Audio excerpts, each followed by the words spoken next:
주시는 하나님 말씀 보겠습니다. 신약성경 마태복음 1장 21절로 25절입니다.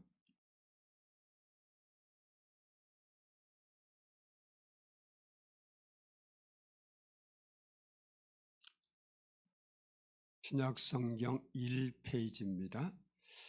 저와 한 절씩 교독하도록 하겠습니다. 아들을 낳으리니 이름을 예수라 하라. 이는 그가 자기 백성을 그들의 죄에서 구원할 자이심이라 하시니라.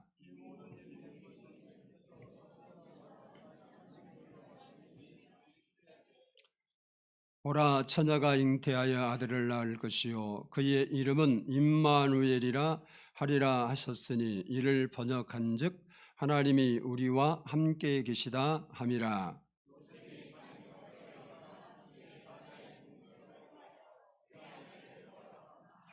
아들을 낳기까지 동침하지 아니하더니 나음의 이름을 예수라 하니라.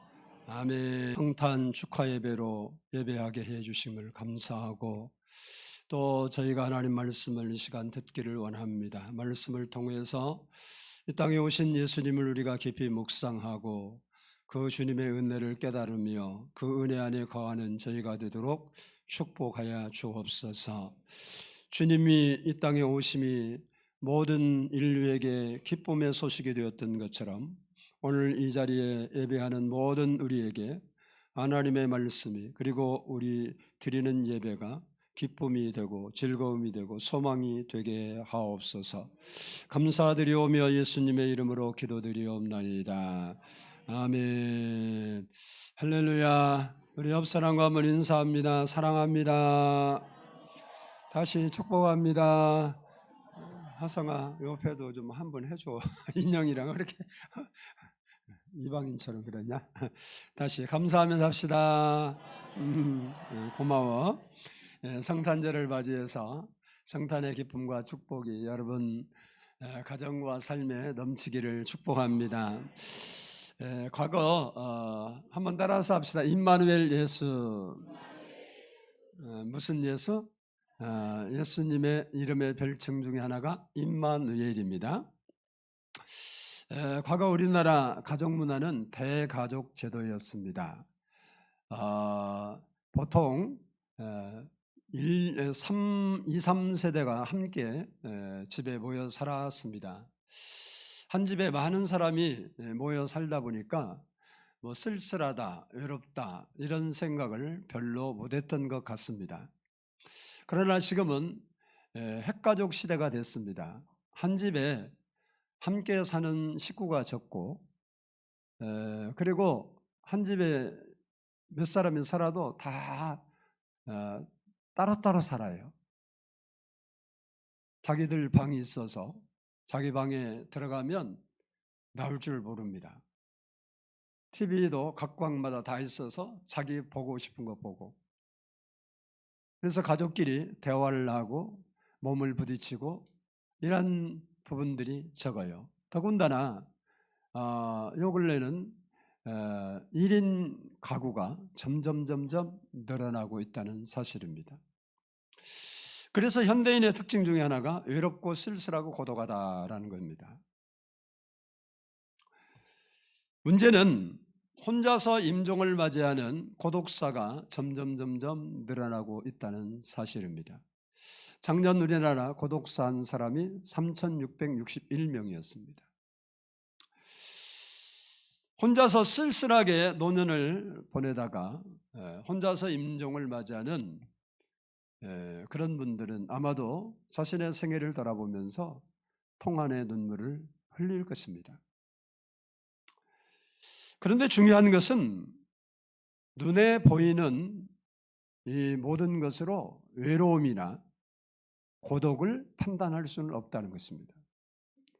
혼자 살아도 고독하지 아니한 사람이 있는가 하면 남편이 있고 아내가 있고 부모가 있고 자식이 있어도 고독한 사람이 있습니다. 가난해도 행복한 사람이 있는가 하면 가진 것이 많이 있어도 불행한 사람이 분명 있습니다.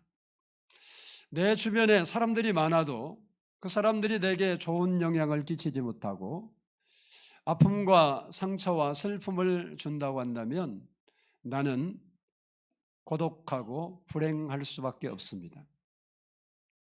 반대로 내 주변의 사람들이 나에게 희망을 주고 기쁨을 주고 감사를 주고 행복을 주는 사람이 있다면 그 사람은 삶의 위기가 오고 힘든 일이 있어도 삶의 활기가 넘치게 되고 행복하게 될 것입니다. 그 사람이 부모이든 배우자이든 친구이든 상관이 없습니다. 그런 사람이 내 옆에 있다는 것만으로도 그 사람은 엄청난 축복을 받은 것입니다. 그런데 진짜 문제는 이렇게 우리 곁에 우리에게 위로를 주고 소망을 주고 희망을 주고 기쁨과 감사를 주는 사람이 있다 손치더라도 그는 나와 영원히 함께 할 수가 없습니다. 헤어지기 싫어도 헤어질 수밖에 없고 떠나고 싶지 않아도 떠날 수밖에 없는 인간의 유한함을 해결할 수 없습니다. 그런데 성경을 보면 나와 영원히 함께 하시고 한 번도 나를 떠나지 아니하시고 나에게 행복을 주시는 분이 예수님이라는 사실을 우리에게 밝혀주고 있습니다. 그 사실을 오늘 본문이 우리에게 말씀하고 있습니다. 오늘 본문 말씀은 예수님의 탄생 기록 가운데 하나입니다. 천사가 요셉에게 꿈에 나타나서 아기 예수가 태어날 것과 그가 할 일에 대해서 예언해 준 것이 오늘 본문의 내용입니다. 하나님의 아들이 인간을 구원하시려고 이 땅에 탄생하실 때 그를 부를 이름과 별칭을 구약의 선지자들과 그리고 오늘 본문의 주인공인 요셉에게 알려주셨습니다. 이사야 9장 6절 말씀 보면 이는 한 아기가 우리에게 낳고 한 아들을 우리에게 주신 바 되었는데 그의 어깨에는 정사를 메었고 그의 이름은 기묘자라 모사라 전능하신 하나님이라 영존하신 아버지라 평강의 왕이라 할 것임이라 라고 하였습니다.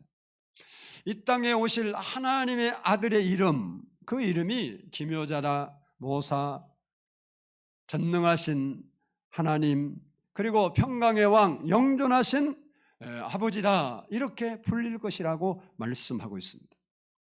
그리고 그 오실 분을 뭐라고 부른다고 또 성경이 말하고 있냐? 따라서 합시다. 그리스도라 불렸습니다. 요한복음 4장 25절 말씀 보면 여자가 이르되 메시아 곧 그리스도라 하는 이가 오실 줄을 내가 아노니 그가 오시면 모든 것을 우리에게 알려주시리이다 라고 했습니다. 이 그리스도라는 말은 헬라어 말인데 이 말은 하나님께서 나와 함께 하신다라는 뜻입니다. 히브리어의 메시아와 같은 의미입니다. 구약시대 이스라엘에서는 왕과 선지자와 제사장 이 세 가지 직분은 기름을 부어서 세웠습니다. 예수님이 그리스도로 오신다는 그 의미는 예수님께서 이 세상에 왕으로 선지자로 그리고 제사장으로 오신 분이다라는 말입니다. 이것을 그리스도의 삼직이라고도 부릅니다. 그리고 오늘 본문에 또 다른 두 가지 이름이 등장합니다. 그것이 예수와 임마누엘입니다. 오늘은 본문에 나오는 이름을 중심으로 예수님의 사역을 잠시 살펴보려고 합니다. 먼저는 따라서 합시다. 예수. 오늘 본문 21절을 한번 보겠습니다. 본문 21절입니다. 시작.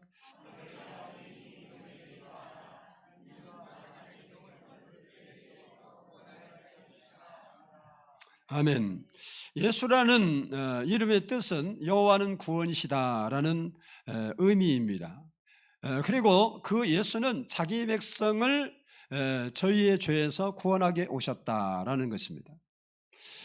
우리가 살아가는 이 세상은 심각한 문제들이 아주 많습니다. 예를 들어 보면 우리나라는 아직 그렇게 느끼지 않지만 전 세계적으로 보면 식량 부족 문제가 심각합니다. 지하수 고갈 문제, 생태계 파괴 문제, 그리고 공해 문제, 또 기후 이상 현상 문제, 전쟁 문제 등 우리가 살아가는 이 세상에는 심각한 문제들이 우리가 알든지 모르든지 우리 주변에 존재하고 있습니다. 그러나 이보다 더 심각한 문제, 인류의 최대의 문제는 죄 문제입니다. 아담이 하나님의 명령을 어기고 불순종한 이후 사람들이 하나님을 향하여 계속해서 반항하고 불순종하는 죄가 가장 큰 문제라는 것입니다. 왜냐? 이 죄 문제를 해결하지 못하면 예수님께서 다시 오실 때 불못, 우리가 아는 지옥에 던져져서 영원히 고통을 당하게 되기 때문입니다. 이것을 성경은 둘째 사망이라 이렇게 부릅니다.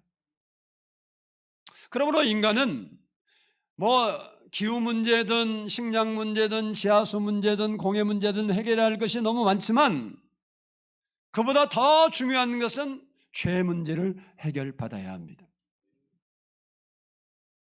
인간은 반드시 죄 문제를 해결하는데 죄인이 스스로 죄 문제를 해결할 수가 없습니다. 그래서 죄인을 사랑하신 하나님께서 인간의 죄 문제를 해결해 주시려고 그 아들을 세상에 보내시고 그 이름을 예수라 이렇게 부르게 하신 것입니다.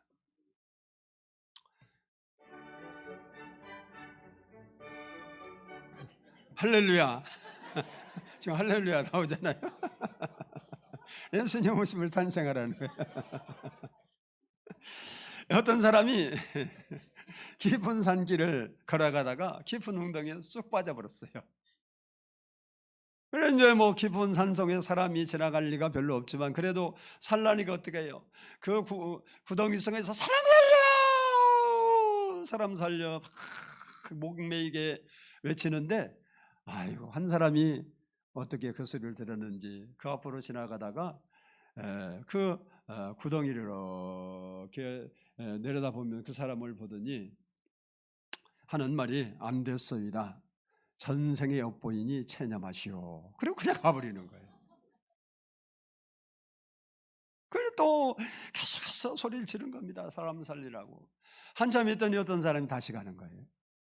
가더니 이렇게 내려보더니 내가 그럴 줄 알았어. 내가 그만큼 조심해라고 탄력건만은 늘 조심하는 것이 상책이요 라고 해를 차더니 그냥 가버려요. 얼마나 이 사람이 안타깝겠어요. 그 깊은 산골에 사람 하나 지나가는 자기 좀 살려주면 어때서. 그래서 또 막 사람 살려 외치는데 또 한 사람이 지나가다 이렇게 보더니 잠깐만 기다리시오. 내가 건져주리이다. 그리고 그 사람을 건져주었습니다. 첫 번째 사람이 석가였고 두 번째 사람이 공자였고 세 번째 사람이 예수였습니다. 예수님은 자기 백성을 죄에서 구원하려고 이 땅에 오셨습니다. 그리고 우리의 죄를 구원하시려고 우리를 대신해서 십자가에서 못 박혀 죽으셨습니다. 그리하여 우리의 죄 문제를 해결해 주시고 영원한 생명을 우리에게 주신 것입니다. 세상에는 종교가 많고 성현들도 많지만 인류를 구원하시겠다고 죽은 사람은 예수님 외에 아무도 없다는 사실입니다. 어느 종교의 어느 교주가 마호메타가 공자가 석가가 인류를 내가 구원하기 위해서 내 생명을 준다고 말한 적이 없고 그런 교리도 없고 그런 문헌도 없습니다. 오직 우리 죄를 위해서 오신 분이 예수 그리스도고 우리의 죄 문제를 해결해 주신 분이 예수 그리스도고 오늘 또 우리와 함께 하신 분이 예수 그리스도입니다. 그렇습니다. 예수님은 우리를 구원하시기 위해 오셨고 그리고 우리를 위해 죽으셨고 우리를 위해 다시 부활하셨고 지금도 우리와 함께 하십니다. 그분이 예수님입니다. 따라서 합시다. 예수님은 지금도 나와 함께 하신다. 아멘. 우리 오늘 입교하고 세례받는 분들이 있는데 더 크게 해야 되는 거예요. 여러분이 하나님 앞에 이렇게 성장해서 또 입교를 하고 세례를 받는다는 것은 알고 보면 정말 큰 축복이에요. 깨닫지 못할 때는 부모가요, 자기가 잘해주고 그럴 때는 부모가 귀한지를 전혀 몰라요. 그런데 어느 날 갑자기 뭐 교통사고가 나든지 지금 자기를 도와줘야 하는데 세상을 딱 떠나고 혼자 딱 나오면 자기 부모가 얼마나 귀한지를 그때 알아요. 신앙도 마찬가지입니다. 깨닫게 되면 귀한 줄 아는데 깨닫기 전에는 부모니까 그렇게 해주는 것이 당연하지. 그리고 그것이 귀한지를 모르는 거예요. 두 번째, 따라서 합시다. 임마누엘. 우리 본문 23절을 한번 보겠습니다. 본문 23절 같이 읽습니다. 시작.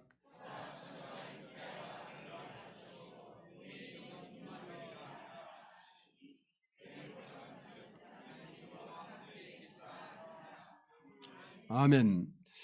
임마누엘은 예수님의 별명입니다. 별칭. 뭐 이름이 아니고 별칭. 이사야 7장 14절을 보면 그러므로 주께서 친히 징조를 너희에게 주실 것이라. 보라, 처녀가 잉태하여 아들을 낳을 것이요 그의 이름을 임마누엘이라 하리라 라고 말씀하고 있습니다. 임마누엘 뜻은 금방 여러분 읽은 것처럼 하나님께서 우리와 함께 계신다라는 뜻입니다. 다시 말해서 예수님은 우리와 함께 하기 위해서 이 땅에 오신 분이다, 그 말이에요. 예수님이 왜 이 땅에 오셨냐? 우리와 함께 하기 위해서 오셨다. 그래서 요한복음 1장 14절을 보면 말씀이 육신이 되어 우리 가운데 거하심에 우리가 그의 영광을 보니 아버지의 독생자의 영광이요 은혜와 진리가 충만하더라 그랬습니다. 여기 우리 가운데 거하심에라는 말을 문자적으로 말하면 우리 가운데 장막을 쳤다라는 말입니다. 다시 말하면 예수님은 사람들과 함께 살기 위해서 이 땅에 오신 분이다. 우리를 구원하러 오신 것도 맞는데 우리랑 함께 살려고 오신 거예요. 이것이 바로 임마누엘입니다. 임마누엘. 그래서 계시록 3장 20절을 보면 볼지어다 내가 문 밖에 서서 두드리노니 누구든지 내 음성을 듣고 문을 열면 내가 그에게로 들어가 그와 더불어 먹고 그는 나와 더불어 먹으리라 라고 했습니다. 무슨 말입니까? 예수님을 믿고 내 마음에 예수님을 모셔드리면 예수님이 나와 함께 뭐 하신다? 산다. 여러분 안에 예수님이 들어오셔서 영이기 때문에 여러분의 육신의 눈에 보이지 않지만 그분이 여러분과 함께 산다. 여러분 안에 뭐가 존재하여? 생각이 존재하죠. 생각. 여러분 마음속에 생각 있어요, 없어요? 이 생각 저 생각 많잖아요. 생각이 보여요, 안 보여요? 안 보이죠. 예수님도 안 보여요. 근데 생각과 같이 우리 마음에 존재하셔서 그분은 영으로 존재하셔서 우리와 함께 산다는 거예요. 그래서 임마누엘 대신 그 예수님이 우리에게 임마누엘의 역사가 일어나려면 뭐하냐? 예수 그리스도를 내 마음에 모셔드려야 되는 거예요. 그러면 그분이 내 마음에 오셔서 나는 그와 더불어 먹고 그는 나와 더불어 먹으리라. 함께 동고동락하시겠다는 거예요. 부모가 자녀와 함께 길을 걸어가다가 자녀에게 무슨 일이 있으면요, 본인도 힘들고 아프지만 그 옆에 계신 부모는 더 안타깝고 더 마음이 저립니다. 하나님이 우리 안에 계시면 우리가 이 세상에 살면서 때로 힘들고 어려운 일이 있습니다. 그러면 나 혼자 그것을 다 겪는 것 같지만 우리와 함께 하신 그 예수님께서 우리의 아픔과 우리의 슬픔과 우리의 연약함을 다 아신다는 거예요. 그리고 더 안타까워하셔. 그래서 뭐 하시냐? 도와주시는 거예요. 구약시대에도 하나님이 함께한 사람들이 많습니다. 그런데 구약시대는 하나님을 배반하고 죄를 지면 하나님께서 버리고 떠나셨습니다. 대표적인 사람이 이스라엘의 초대왕 사울입니다. 사울은 왕이 되기 전에는 아주 겸손했습니다. 그래서 아버지 말에도 순종을 잘했어요. 아버지가 이거 하라면 이거 하고 저거 하라면 저거 하라고 부모 말을 잘 들었어요. 여기 학생들도 있는데 여러분 부모 말 잘 듣죠? 아니 학생들 여기 하나도 없어? 이렇게 세워서 이야기할까? 잘 듣죠? 아니 하성이만 아멘을 하고 양 옆에는 안 하네. 하윤이하고 인영이는 말 잘 안 듣냐? 잘 들어? 그럼 아멘을 해야지. 잘 듣는데요. 엄마 잘 듣는데. 근데 사울 왕이 참 말을 잘 들었어요. 나귀를 잃어버렸거든요. 그게 야, 그거 천지사방이 어디 있는 줄 알아요? 나귀를 찾아오라니까 맨날 며칠을 막 자기 동네부터 점점 멀리해서 막 헤매고 다녀. 찾을 때까지 다녀.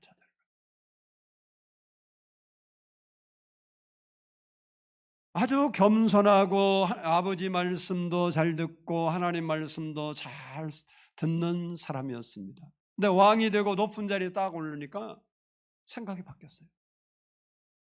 교만해졌어요. 그래서 하나님의 말씀을 무시하고 자기 마음대로 행동을 했습니다. 그래서 하나님은 그를 떠나셨습니다. 그리고 그는 버림받은 왕이 되었습니다.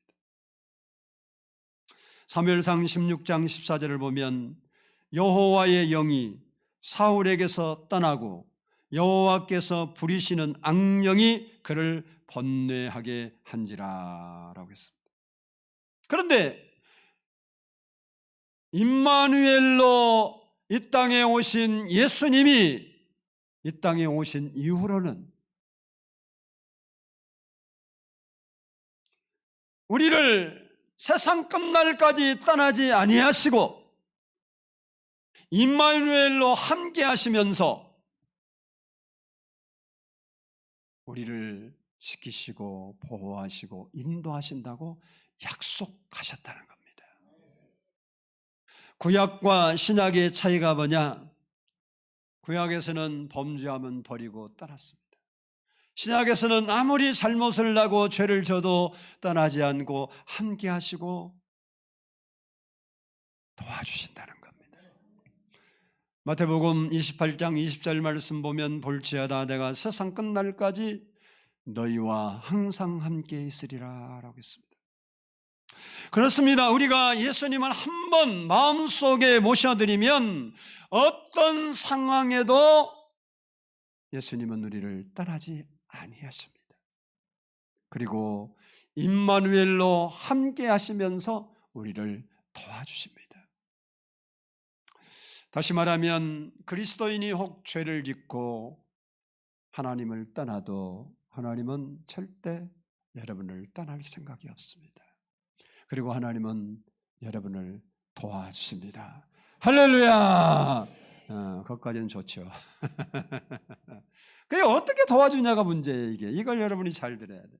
임마누엘로 이제 구약에는 좀 잘못하면 버리고 떠나버렸는데 이제 신약에 예수님께서 임마누엘로 우리 안에 오셔서 함께 살러 오신 그분은 우리가 어떤 처지에 있고 어떤 환경에 있고 어떻게 하나님을 우리가 멸시하고 떠나도 절대 우리를 버리지 않습니다. 그리고 우리를 철저하게 도와주시는 것을 믿으시기를 바랍니다. 어떻게 도와주는지 첫째 따라서 합니다. 징계하심으로 도와준다. 뭘로 도와준다고? 징계하심으로 도와줘요.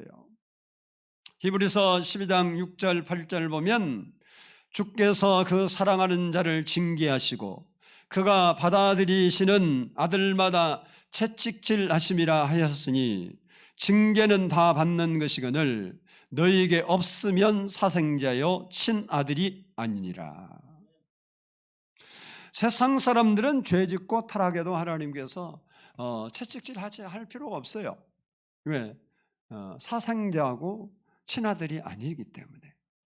그런데 하나님을 한번 내 마음에 모셔드리고 예수님이 나의 구주라고 고백한 사람들 마음속에 예수님이 한번 들어오시면 절대 떠나지 아니하시고, 우리가 죄를 짓고 하나님을 멀리하면 하나님이 우리를 버리시는 것이 아니라 우리에게 징계, 시련을 주심으로 우리가 제자리로 돌아올 수 있도록 도와주신다. 여러분이 알아야 돼요. 여러분은 한번 예수 믿었기 때문에 예수 안 믿고 아이고 나 세상으로 갈래. 가보세요. 가세요. 그냥 가서 실컷 놀아봐. 탕자처럼. 그러면 실컷 놀다 보면 뭐 되냐? 탕자가 되는 거예요. 탕자. 그냥 처음에는 돈이 많아서 아주 자기 마음대로 신나게 놀았는데 나중에는 죽고 싶어. 인생에 소망이 없어. 낙이 없어. 자기가 왜 그렇게 된지도 모르겠어.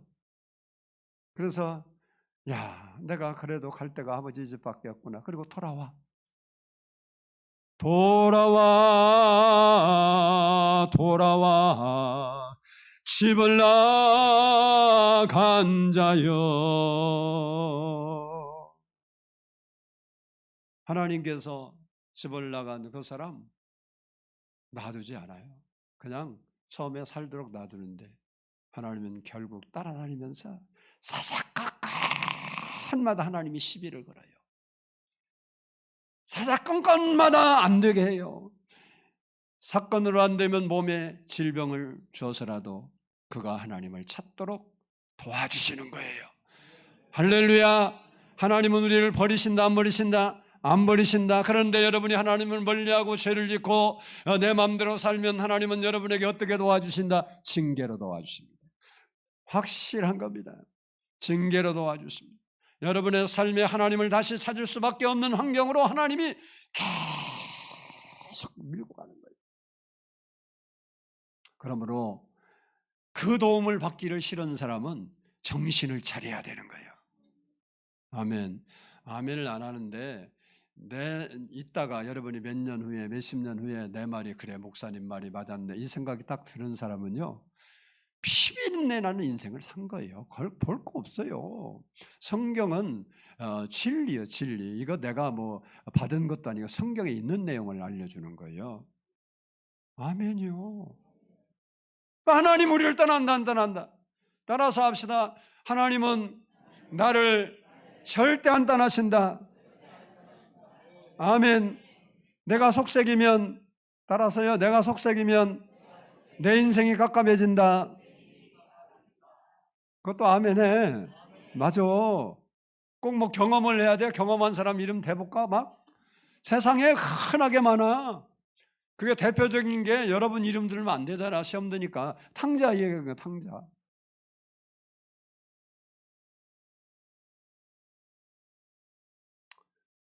그래서 여러분이 하나님 잘 섬길 거예요? 안 섬길 거예요? 잘 섬겨. 왜? 그 예수님이 임마누엘로 여러분 도와주시려고 오셨는데 나는 내 생각에 안 맞다고 내 마음대로 행동하면 하나님께서 우리에게 하나님 앞에 무릎 꿇을 수밖에 없고 회개할 수밖에 없고 눈물 흘릴 수밖에 없는 환경으로 여러분을 몰아가셔요. 그래서 거기서 주여 그러면 요나가 그런 사람 아니에요. 요나가 하나님의 말씀도 듣고 음성도 듣고 가라 그러니까 그것은 내 마음에 안 맞아요. 나는 그건 싫어요. 뭐 요나가 그렇다고 큰 죄진 게 아니에요. 그냥 하나님이 저 니느웨 가서 복음 전하라고 하니까 그게 자기 마음에 안 맞은 거예요. 그러니까 내 마음에 안 맞아서 이것은 순종을 못 하겠습니다. 이건 보류요 그랬어요. 그러니까 네가 보류해. 그러면 나도 너한테 보류하겠다. 그리고 그의 인생을 싹 막아버렸어. 그래서 물고기 뱃속에 들어가니까 이제는 절망이요. 이 자기의 방법과 자기의 수단과 인간적인 것으로 거기서 헤어날 수 있는 길이 없어. 하나님이 여러분의 길을 막을 때는 여러분이 머리를 쓰고 뭐 세상 사람들이 도와줄 사람이 수천지가 있어도 여러분 하나도 안 도와줘. 걱정하지 마라. 그래서 하나님께 무릎 꿇어야 되게 돼. 그 요나가 구원은 여호와께 있사오니 그리고 돌아오는 거죠.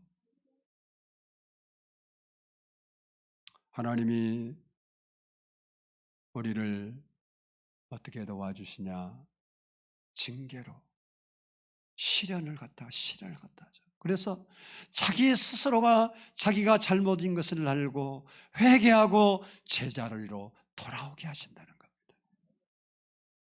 그러므로 여러분은 따라서 합시다. 나는 크게 해. 저 뒤에 나는 누군가가 지금 대답을 하네. 나는 낚싯바늘에 이미 걸렸다. 낚싯바늘에 걸린 고기는 살고 죽는 건 누구의 마음에 있냐? 낚시꾼 마음에 있어. 그죠? 뭐 떨어지면 산다 그런 게 아니고 낚시에 제대로 한번 걸리면요 절대 못 빠져나가요. 근데 요즘 제가 낚시는 안 좋아하고 낚시 프로를 잘 보지는 않은데 틀당 한번 보면요 저 어떻게 낚시하나 이렇게 궁금해서 보면요 막 여기에 뭐 어쩌고 저쩌고 막 설명하고 해놓고 낚시에서 이제 뭐 붕어도 낚고 뭐 거기에 이제 있는 걸 낚더라고. 그럼 어떻게 하나 이렇게 봤더니 이게 뭐 사이즈가 어떻고 참 여기에 이런 것들이 서식하고 막 설명하더니 잘 가라 그리고 싹 놓아주더라고. 그래서 참 아깝더라고. 그 좋은 것을 왜 사봐서 그거 또 다 놓아주냐고. 한 마리만 그런 게 아니라 계속 그러더라고 보니까. 그 사람은 고기를 잡아서 먹는 재미가 아니고 낚아서 뭔가를 설명하고 그런 재미로 그 낚시를 하는 것 같아. 그러니까 그 낚시에 걸린 고기는 누구를 잘 만나야 될까? 낚시꾼을 잘 만나야 돼요. 낚시꾼이 요리해 먹는 낚시꾼이면 살 길이 전혀 없어. 사단에게 여러분이 꺾이면 여러분 인생은 사단은 죽이고 멸망으로 왔기 때문에 여러분 인생은 소망이 없는 거예요. 예수님은 생명을 주고 더 풍성하게 하시기로 오셨기 때문에 예수님 낚시에 끼면 여러분 인생은 살판이 난 거예요. 하나님은 여러분을 절대 떠나지 않습니다. 절대 여러분을 버리지 않습니다. 여러분이 죽기 전이라도 하나님이 돌아올 수 있도록 역사하십니다. 그러면 그 인생은 피비린내 나는 역사를 뒤를 돌아보면 살았다고 말합니다. 두 번째 따라서 합시다. 부족함을 채워주심으로 도와주신다. 이렇게 하나님께서 징계로 도와주시기도 하지만 부족함이 없이 우리가 부족한 것이 많으니까 부족한 것을 채워주심으로 우리를 도와주십니다. 우리가 살아가는 세상은 부족한 것이 너무나 많습니다. 그래서 근심하고 두려워하고 낙심하고 절망합니다. 삶의 안정감을 잃고 평안이 없고 행복하지 못할 때가 많습니다. 그러나 임마누엘 되신 예수님과 함께하는 삶을 살면 그를 거역하고 그를 멀리하고 불순종하는 삶이 아니라 하나님 말씀 붙잡고 예수와 함께 기도하며 사는 사람은 우리의 인생에 만나는 여러 가지 문제 속에서 그 문제에서 우리를 벗어날 수 있도록 하나님이 도와주신다라는 것입니다. 그래서 예수님 말합니다. 너희가 세상에서 환난을 당하나 담대하라. 내가 세상을 이기었노라. 무슨 얘기입니까? 내가 세상을 이겼기 때문에 너희에게 세상을 이기게 해주신다라는 말입니다.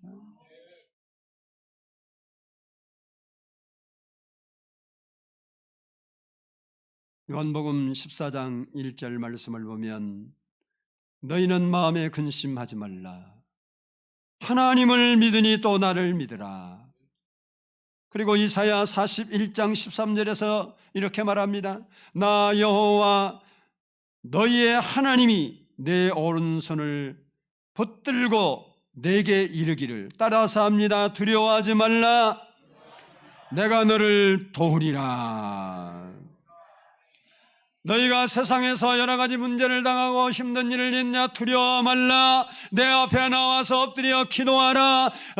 내 은혜를 구해라. 그러면 내가 너를 도와주리라. 내가 너를 일으키리라. 내가 너를 세워주리라. 내가 그것을 위해서 너희와 함께하고 너희를 도와주시기 위해서 임마누엘로 오셨다. 그렇게 이야기하는 겁니다.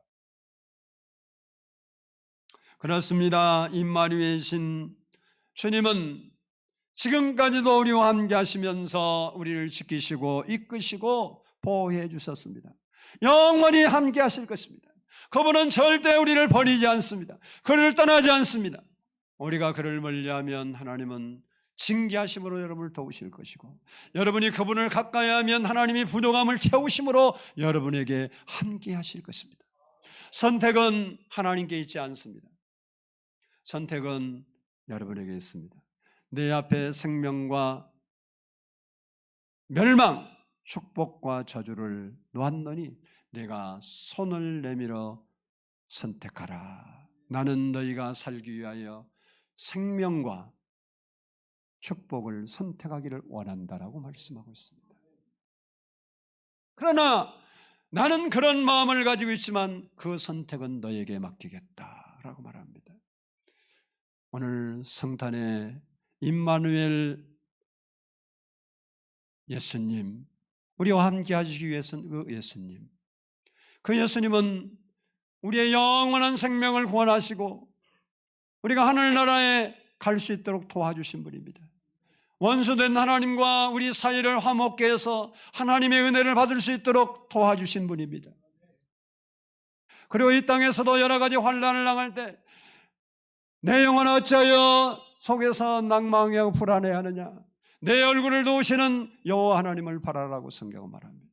하나님은 우리의 삶에 이런저런 문제가 있을 때 주님 앞에 나와서 무릎 꿇고 기도하면 도와주신다는 겁니다.